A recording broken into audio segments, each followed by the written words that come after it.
All around the world, we mark our biggest life milestones, like marriages, births, and major life transitions, with immense celebration and deeply rooted ritual. But imagine a family where two siblings, born under the same roof, are legally bound to completely different rules when it comes time to marry, divorce, or inherit property. That is the legal reality in India today. The rules governing your private life depend entirely on the tradition you were born into. India operates on a system of personal laws.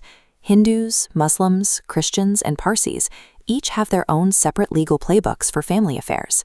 When an Indian citizen gets married, they are often signing a religious contract governed by the specific customs of their faith.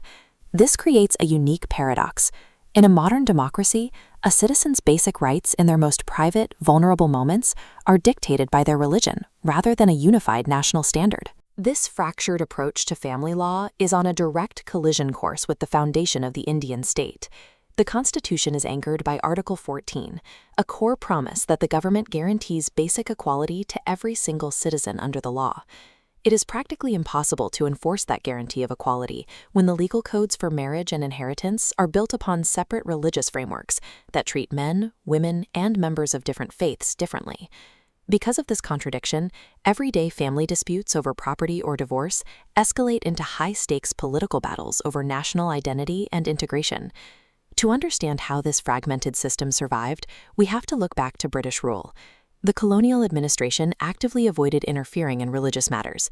They believed that leaving local customs alone was the cheapest, easiest way to prevent uprisings and maintain civil peace. What started as a hands-off tactic hardened into a rigid, codified set of separate religious laws that survived well past independence in 1947. The drafters of the new Indian Constitution recognized the problem. They included Article 44, a directive explicitly instructing the state to eventually replace these separate rules with a Uniform Civil Code, or UCC. But the directive was never enforced. Lawmakers feared that disrupting the delicate social balance would cause immediate unrest, turning a colonial peacekeeping strategy into a permanent roadblock for legal reform. Decades later, that roadblock remains tight. There is a deep psychological drive to protect group identity, making people cling to familiar customs, even when those customs yield unfair outcomes. Elected governments have consistently avoided the issue.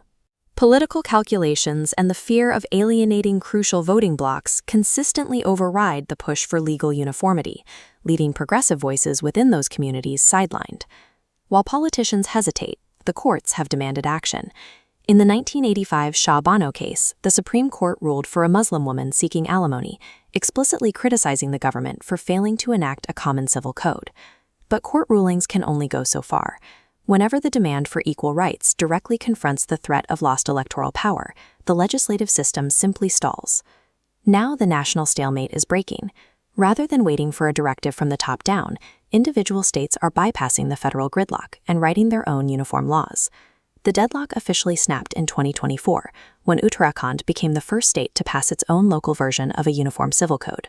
Gujarat and Assam plan codes for 2026, while West Bengal reviews a draft. These laws bypass religious customs to establish secular rules for marriage, divorce, succession, and live-in relationships. Yet many carve out exemptions for scheduled tribes, keeping traditional laws intact.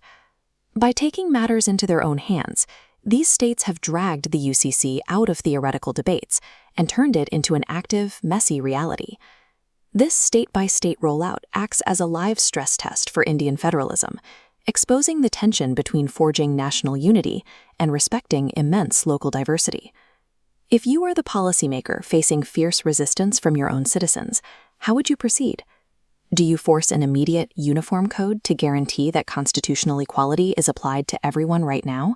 Or do you prioritize a gradual, consensus-building approach to avoid civil unrest?